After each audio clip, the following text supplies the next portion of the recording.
రాయి తీసుకొచ్చి ఈ శిల్పకారుడు కొడతా ఉంటాడు నెత్తి దగ్గర నుంచో ముక్కు దగ్గర నుంచో మొదలెడతారు, ఎక్కడో చోట కొడతా ఉంటాడు. కొట్టే చోట ప్రతి చోట కూడా ఒక్కొక్క షేప్ మారుతూ ఉంటుంది. కళ్ళు, ముక్కు, నోరు, తల ఒక్కొక్క షేప్ మారుతూ ఉంటుంది. ఫస్ట్ తీసుకొచ్చిన స్టోన్ లాగా ఉంటుంది, ఇప్పుడు ఉంటుందా? మార్పు చెందుతూ ఉంటుంది. అలా కొడుతున్నాడు అంటే అది మారాలి. అది మారట్లేదు అంటే ఈయన కొట్టట్లేదు, కొడుతున్నట్టు నటిస్తున్నాడు అన్నమాట. నీకు అర్థమవుతుందా? ఈ శిల్పకారుడు రాయి తెచ్చుకొని చూస్తున్నారు అందరూ, కొడుతున్నాడు కానీ అదేం కదలట్లేదు, మొక్క రావట్లేదు, ఏం అమ్మట్లేదు. షేప్ వస్తుందా? అనుకున్న షేప్ వస్తుందా? ఆ మొఖమో లేకపోతే గిన్నో పాత్ర చెంబో ఇల్లో షేప్ వస్తుందా? రాదు. చూడడానికి ఎలాగుంది? కొడుతున్నాడు. అది ఏం అవ్వట్లేదేంటి అంటే ఇతను ఏం చేస్తున్నాడు? యాక్షన్ చేస్తున్నాడు. విషయం జాగ్రత్త గమనించండి. ఏం చేస్తున్నాడు? కొడుతున్నట్టు యాక్షన్ చేస్తున్నాడు. మార్పు రాదు.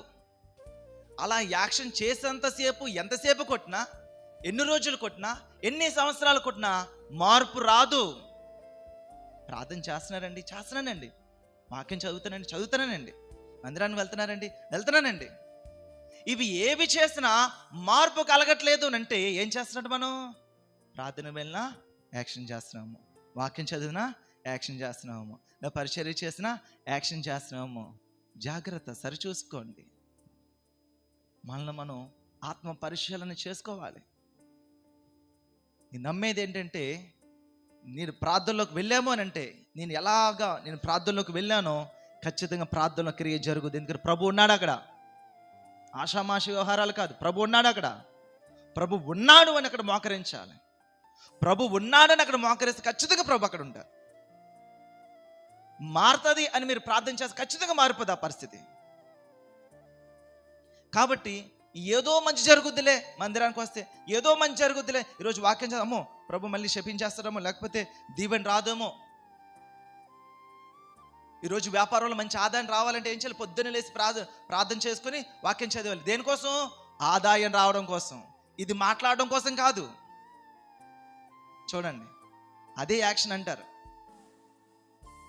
ప్రభు మాట్లాడాలని ప్రభు వాక్యం చదవాలి. వాక్యం అంటే ఏంటి?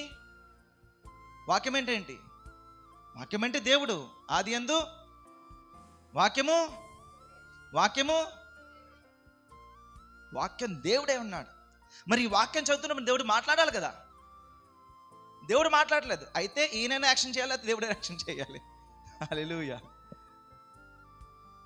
నేను ఇష్టంగా ప్రార్థన చేస్తున్నానేమో, ఆయన ఏదో ఉన్నట్టు యాక్షన్ చేస్తున్నాడేమో దేవుడు.